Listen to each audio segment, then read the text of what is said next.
मॉलमध्ये किंवा ऑफिसमध्ये गेलात की दरवाजा ऑटोमॅटिक उघडतो. कधी विचार केलाय का त्याला आपली एंट्री कशी कळते? ऑटोमॅटिक डोअरच्या वर एक मोशन सेन्सर असतो, साधारणपणे इन्फ्रारेड किंवा डॉपलर सेन्सर. इन्फ्रारेड सेन्सर आसपासचं हीट डिटेक्ट करतो.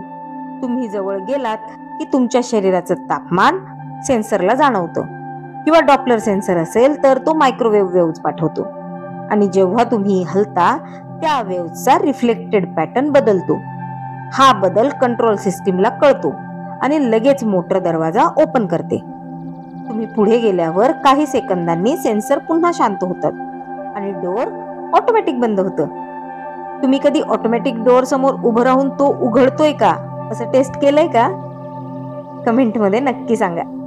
आणि रोजच्या इंजिनिअरिंग लॉजिक मागचं सायन्स समजून घेण्यासाठी लॉजिकलीला YouTube आणि Instagramवर फॉलो करा.